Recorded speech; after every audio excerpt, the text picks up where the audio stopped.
कश्मीर की जो general population है, अक्सरियत की जो आबादी है, इनके अंदर सब्र का जो मादा होता है ना, बिल्कुल खत्म हो चुका है। ये हमेशा जल्दबाजी में होते हैं। सब्र नाम की कोई चीज इनकी डिक्शनरी में नहीं है। हर वक्त ये दौड़ धूप में होते हैं। अभी एक काम किया ही नहीं होता है, अगले काम के बारे में ये सोचने लगते हैं। आप बाजार में जाए, आप शॉपिंग मॉल के अंदर दाखिल हो जाए, आप बैंक में चले जाए, आप हत्ता कि खेती में चले जाए। इतना ही नहीं, आप अगर मसाजिद के अंदर भी दाखिल होंगे तो आपको ये बात बखूबी मालूम होगी कि कश्मीरी कौम बहसत मजमूई अब कितनी इजलत पसंद हो चुकी है। So this is a very concerning point जिस पर हमें सोच विचार करने की जरूरत है। वो जो जाब्ता होता है, लाहे अमल होता है, तरीके कार होता है। आप एक कतार में बैठते हैं, फिर आप अपनी बारी का इंतजार करते हैं ना। दिस काइंड ऑफ करेक्टर ये हमारे जहनों से जैसे निकल चुका है। बल्कि उल्टा मामला यूं है कि अब लोगों को कतार में बैठना बेइज्जती लगती है। ये फिर इसीलिए होता है कि कतार में बैठने के लिए किसी के पास फुर्सत नहीं है, उससे ये काम बेइज्जती के मुतरादिफ लगता है, तो इसलिए वो फिर पीछे से आता है और तमाम तर जो जवाबित होते हैं उनको फलांगता है। नहीं तो अगर आप देखेंगे, एक तरीक़ेकार होता है। काम आपने खत्म किया, आप जरा सा रुक जाएं, पहले काम आराम से अंजाम दें, उसके बाद एनालाइज करें कि वेदर ये आपका काम अच्छे से निपट पाया कि नहीं।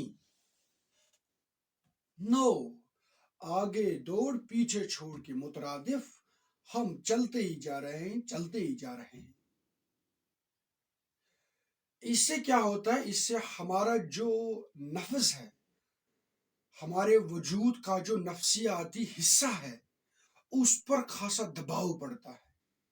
इधर से हमारी बॉडी की लेवल भी एक स्ट्रेंथ होती है, उसी के मुताबिक हमें काम काज करना होता है, सोच विचार करना होता है। लेकिन जब हम उस हद को फलांग देंगे तो सीधी सी बात है, हमारे दिल पर बोझ पड़ेगा। और यूं इस बेसब्री से सबसे पहली प्रॉब्लम जो वाकया होती है वो है कि हम सुकून महसूस नहीं करते हैं। हम हर वक्त बेकरारी के अंदर मुब्तला होते हैं। हत्ता कि मसाजिद में जब हम दाखिल हो जाते हैं, वहां पर भी हम इस इजलत पसंदी का मुजाहरा करते हैं। इमाम साहब ने अभी सलाम फेरी ही नहीं होती है, हम मस्जिद से कूच करने की ताक में बैठे होते हैं।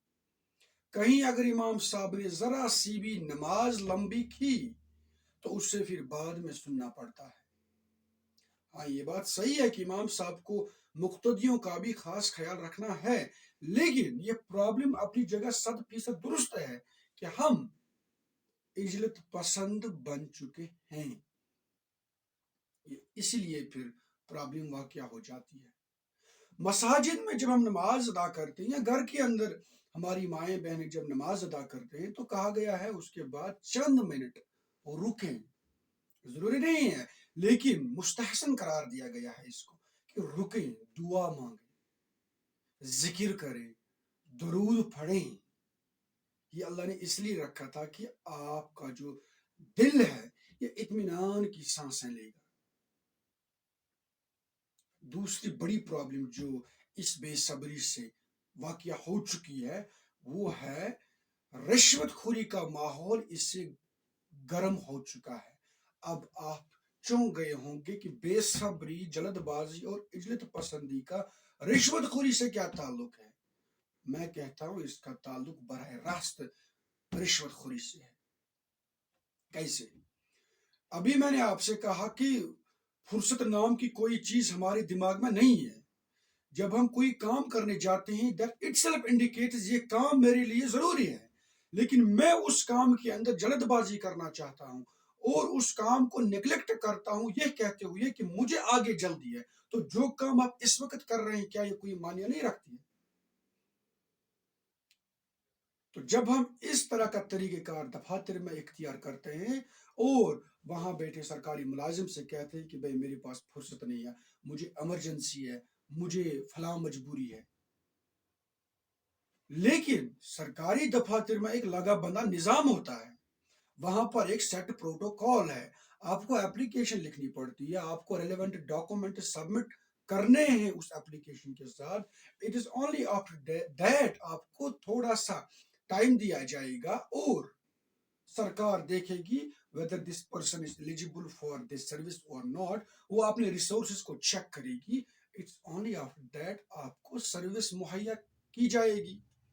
بٹ نو، میں چاہتا ہوں یہاں سے میں آفس کے اندر گھس گیا، وہاں پر جو ملازم بیٹھا ہوا ہے میرا کام وہ وہی فل فور انجام دے، جبکہ یہ بات خلاف عقل ہے، خلاف قانون ہے اور خلاف پروٹوکول ہے. لیکن نہیں، میں نے اب اس سرکاری ملازم کو مجبور کیا، تنگ طلب کر دیا، حتیٰ کہ اس کو میں لالچ بھی دے رہا ہوں. مثال کے طور پر میں اس سے کہتا ہوں کہ بھائی اگر میں کل آؤں گا تو مجھے 100 روپیہ 200 روپیہ کرایہ کو لگ جائے گا، آپ 200 کے مقابلے میں 2000 لے لیں، لیکن یہ کام ابھی میرا انجام دیں. وہیں کا وہیں بیٹھا رہتا ہے. اگر وہ بندہ باہر جاتا بھی ہے تو لیکن بیچ بیچ میں نظر دیتا ہے. تو اس سے اس سرکاری دفتر کے اندر بیٹھے ملازم کو اکتاہٹ محسوس ہوتی ہے اور وہ بھی اس دباؤ میں آ جاتا ہے کہ وہ اپنا تمام نارمل روٹین کا کام سائڈ میں رکھتا ہے، اس بندے خدا کا کام کرتا ہے. اور ادھر سے کشمیر کے اندر جو پرابلم ہے وہ یہ ہے کہ ہم لوگ پہلے جانتے ہی نہیں ہیں کہ سرکاری سروس کو کس طرح حاصل کرنا ہے، اس کے لیے کون کون سے رکیہ ڈاکومنٹس ہیں. ادروائز اگر ہم لاہے عمل کے مطابق، طریقہ کار کے مطابق، پرسکرائبڈ فارمیٹ کے مطابق سروس حاصل کرنے جائیں گے کسی دفتر میں، مجھے نہیں لگتا ہے کہ کوئی سرکاری ملازم ہمیں تنگ طلب کرے گا. نہیں، وہ بھی ہم نہیں کرتے ہیں. تو اس سرکاری ملازم کو اس بندے کا وہ کام بھی پھر کرنا پڑتا ہے، اپنا نارمل کا کام وہ سائڈ میں رکھتا ہے، اس کا کام کرتا ہے ان پرائیورٹی بیسس میں بھی. سرکاری ملازم کو اس بندے کا یہ جو کام ہے گھر بھی دینا پڑتا ہے، اس کے ساتھ جو باقی ڈاکومنٹس رکھنے ہوتے ہیں خود پریپیئر کرتا ہے اور اس سے پھر وہ سروس دیتا ہے. اچھا، یہ جو شخص ہے جس نے اب یہ سروس حاصل کی، یہی پھر جاتا ہے اپنے محلے میں، اپنے گاؤں میں، اپنے شہر میں اور کہتا ہے کہ بھائی کرپشن ہے.